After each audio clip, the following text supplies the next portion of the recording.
So I'm outside playing with my puppy right now, and babysitting her, so I don't have time to do the full formal in my room camera production value video, but I still wanted to make a video talking about, oh, where are you going? Talking about the new, why are you digging up the grass? Talking about the Halo news. So, in case you somehow missed, and I'm somehow the one that's telling you about it, 343 Industries, specifically Bonnie, announced the Halo Master Chief Collection for the Xbox One today. No. Yes, this whole video is going to be like this. I'll be right back. What are you doing over there? What are you doing? So they announced the Master Chief Collection for the Xbox One. Clearly, the entire purpose of it is to be a selling point for the Xbox One. The entire purpose is to promote and get people to buy the Xbox One, because at the moment, they don't really have a reason to. Hello, darkness. Hello, light. Which makes sense. Halo 1 was kind of the driving force behind the original Xbox. Halo 3 was a major reason that people played and got Xbox 360s. Halo 3 is the only reason I originally owned an Xbox 360 as my choice of next generation console. And so it makes sense that they're going to keep using Halo as a driving force for the Xbox, even though a lot of us would prefer to have a PC version available, especially if they're wanting to, you know, drive Windows 8 or new Windows experiences. Make a Windows 8 only Master Chief Collection would be fabulous for those of us who play PC, and a good driving force for PC gamers to upgrade to Windows 8. So everybody would kind of win there. I'm not really sure why that's not an option. Anyway, and so in this Master Chief Collection, you get Halo Combat Evolved. You get all the campaigns from the first 4 Halo games, the Halo games that had Master Chief. So you get Halo Combat Evolved Anniversary. You get the newly announced Halo 2 Anniversary, which is, of course, the HD remake of Halo 2 in the Xbox One game engines. You get Halo 3 and Halo 4.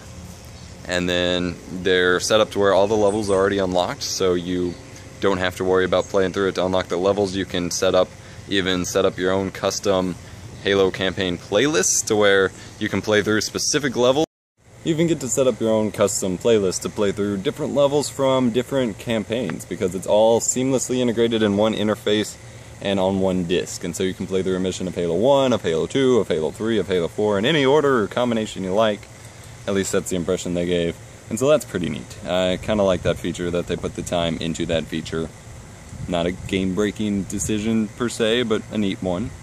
And then they included access to the Halo 5 beta in December, the Halo Nightfall new live-action series for Halo, and they also threw in the multiplayer experiences, of course.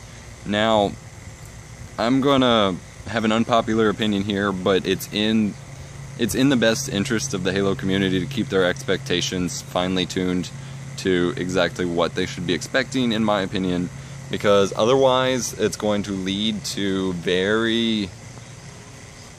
the potential for a huge negative backlash towards 343 in the future, in November, if it comes out November 11th, if the game isn't what they expect. And there's many ways in which that could very well be the case, and so I want to cover those points a little bit here. The wording they used was very funny, because basically some of the claims they made are literally impossible. And so I want people to take it with a grain of salt and consider how these things might more realistically be interpreted. As soon as I start recording, she starts barking. What is it? What is it, Gracie? Huh? One of the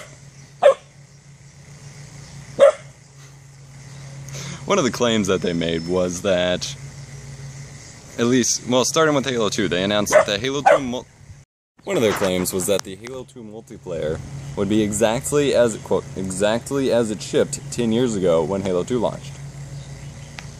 It's pretty cool. That's an exciting claim, and that will be pretty cool to see. However, there's some aspects of that don't quite add up. Well, they're rebuilding it.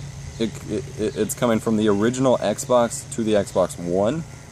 Drastically different console, but moving on. I mean, these are going to be good things, but the netcode's going to be totally different. They're likely to balance it a bit better and remove the button glitches, so no BXRs, no BXBs, no double reload things, no double shooting.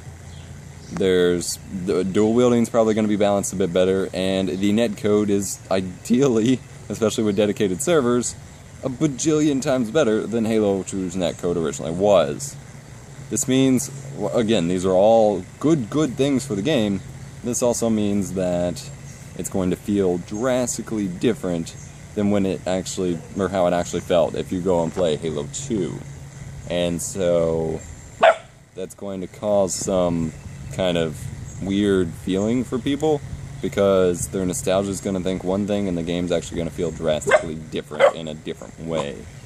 And again, like I said, these are great things. I want to keep reiterating that, but I want people to be prepared for that, even if people say, oh, I know. I want people to be prepared for that, because that's going to be the first thing that people jump at, is it doesn't feel like it used to. There's a reason why.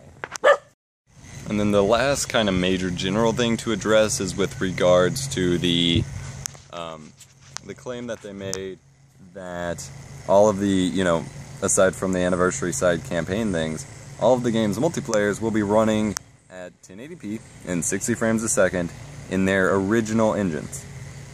And again, you have to have this kind of wording to get people excited, to build hype, to a good conference. I understand that.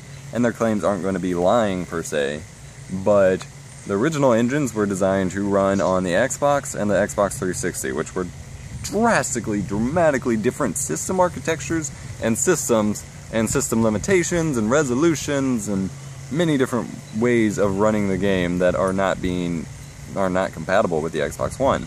So this means that they had to basically rebuild the game from the ground up. While I applaud them for taking the time and resources to do this, and I'm actually really excited for that, like, that's awesome. That also means there's going to be some minor differences, and it's going to feel different. And that could potentially be a problem. Well, first of all, none of the games were even made to run at 60 FPS in the first place, so that alone could feel different. Like, there's a difference between playing a multiplayer shooter that you're used to playing at 30 FPS and playing it at 60 FPS, and it's going to feel different, and you're going to recognize that.